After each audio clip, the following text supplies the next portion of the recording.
रथसप्तमी व्रतकथा आज आपण या व्हिडिओमध्ये पाहणार आहोत. 25 जानेवारी रविवारी रथसप्तमी येत आहे. या अनुषंगाने आज आपण रथसप्तमीची व्रतकथा पाहूयात. रथसप्तमीची कथा सूर्यदेवाच्या जन्माशी आणि त्यांच्या 7 घोड्यांच्या रथाच्या प्रवासाच्या सुरुवातीशी जोडलेली आहे.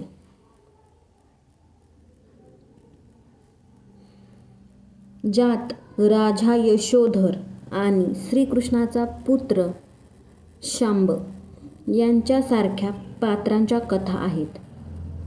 ही कथा आरोग्य, सौभाग्य आणि समृद्धीसाठी आणि सूर्यदेवाची पूजा करण्याचे महत्त्व अधोरेखित करते. या दिवशी सूर्यदेवाचे पूजेला खूप महत्त्व आहे, ज्यामुळे व्यक्तीचे रोग आणि पापे धुतले जातात.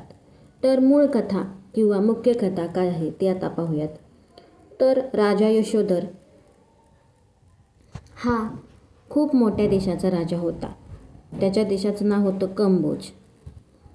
राजा यशोधर कंबोज देशाचा राजा यशोधर याला पुत्र नव्हता, म्हणून त्याने सूर्यदेवाची कठोर तपस्या केली. सूर्यदेवाची कठोर तपस्या केल्याने त्याला पुत्ररत्नाची प्राप्ती झाली. त्याने सूर्यदेव प्रसन्न झाले व पुत्ररत्नाची प्राप्ती झाली. नंतर पुढे तोच पुत्र आजारी पडला. तो निरोगी झाला आणि परंतु तो पुत्र आजारी पडला. एका ऋषींनी सांगितल्यामुळे एका ऋषींनी राजाला सांगितले की रथसप्तमीच्या दिवशी सूर्यदेवाची पूजा केल्यास मुलाचे आरोग्य सुधारेल. आणि परत राजाने सूर्यदेवाची पूजा केली. राजाने तसे केल्यावर त्याचा पुत्र निरोगी झाला आणि त्याचे राज्यही सुव्यवस्थित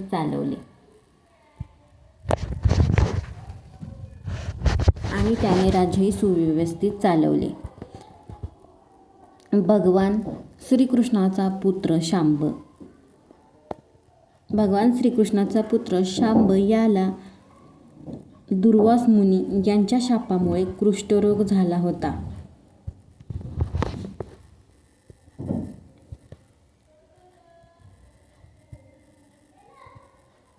सूर्यदेवाची भक्ती आणि रथसप्तमीच्या दिवशी केलेल्या पूजेमुळे त्याला या पापातून मुक्ती मिळाली. म्हणून रथसप्तमी दिवशी सूर्यदेवाची पूजा करणे अत्यंत लाभदायक ठरते. सर्व रोग मुक्त केले जाते. रथसप्तमीची कथा सूर्यदेवाची शक्ती, आरोग्य आणि जीवनातील अडथळे दूर करण्याची क्षमता दर्शवते, जी भक्ती आणि समर्पणातून प्राप्त होते. या दिवशी सूर्यदेवाची पूजा केल्याने जीवनातील सर्व अडथळे दूर होतात. या दिवशी सूर्यदेवाने जगाला प्रकाश देण्यास सुरुवात केली. रथसप्तमी दिवशी सूर्यदेवाने संपूर्ण जगाला प्रकाश देण्यास सुरुवात केली. म्हणून या दिवशी जयंती साजरी केली जाते व याला सूर्यजयंती असेही म्हणतात. या दिवशी उत्तरायणाच्या प्रवासाला सुरुवात होते, म्हणून याला आरोग्य सप्तमी असे म्हणतात. या दिवशी सूर्यदेवाची पूजा केल्याने आरोग्य प्राप्ती होते व सर्व रोग नष्ट होतात.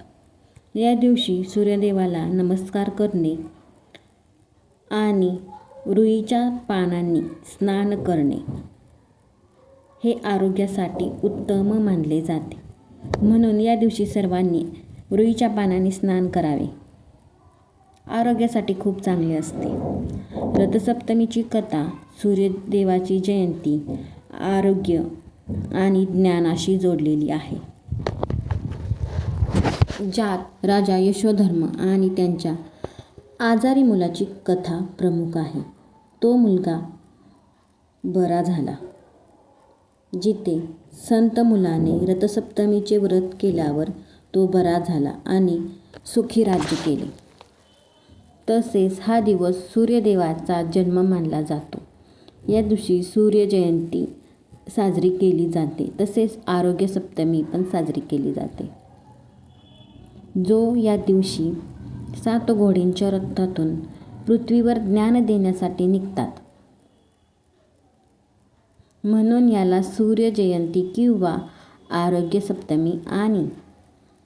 सप्तमी म्हणतात आणि याचे पालन केल्याने आरोग्य, सुखसमृद्धी मिळते.